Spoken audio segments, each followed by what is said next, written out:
Assalamualaikum warahmatullahi wabarakatuh. Perkenalkan, nama saya Putri Inayah, kelas Perbankan Syariah 4. Saya dari kelompok 4 tentang fungsi-fungsi dalam perusahaan atau bisnis.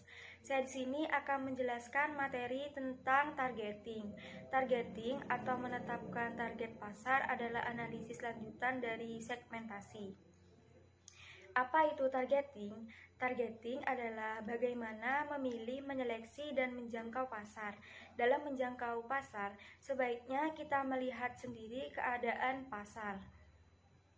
Dilihat dari dua orang yang berbeda dan didekati oleh metode segmentasi yang berbeda, sehingga menghasilkan peta yang berbeda pula.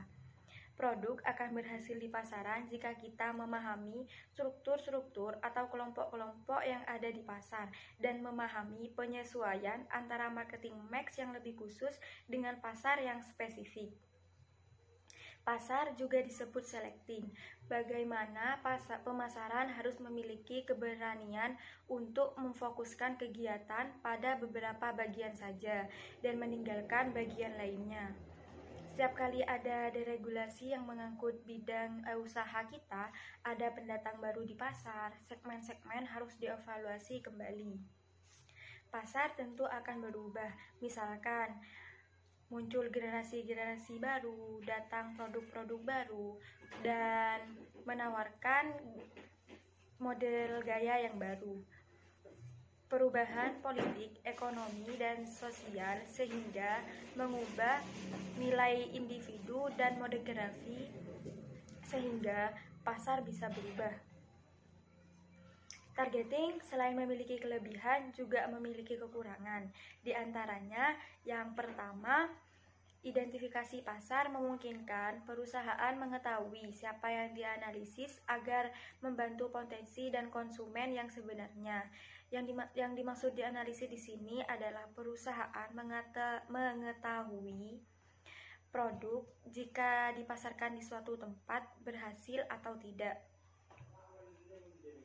Yang kedua, analisis yang detail dan mengerti kondisi pasar perusahaan. Yang terakhir, identifikasi pasar memungkinkan menilai permintaan yang potensial untuk produknya. Selanjutnya, strategi pasar. Yang pertama, strategi non-diferensiasi. Yang dimaksud strategi non-diferensiasi ini adalah mengabaikan segmen pasar dan mengejar seluruh pasar. Dalam strategi ini, tidak menggunakan segmen atau target. Strategi ini menganggap pembeli adalah sebagai kelompok homogen.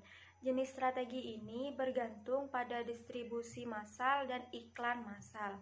Perusahaan menggunakan strategi ini untuk menarik khalayak yang lebih luas berdasarkan kebutuhan dan keinginan pelanggan.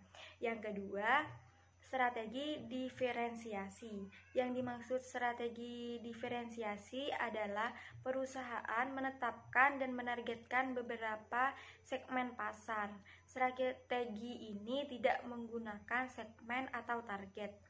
Dan yang terakhir, strategi ceruk atau konsentrasi.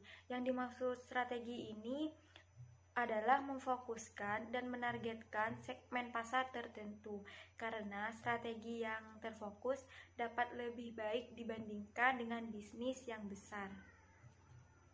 Sekian presentasi dari saya, kurang lebihnya mohon maaf karena masih sama-sama belajar. Wabillahi taufik wal hidayah. Wassalamualaikum warahmatullahi wabarakatuh.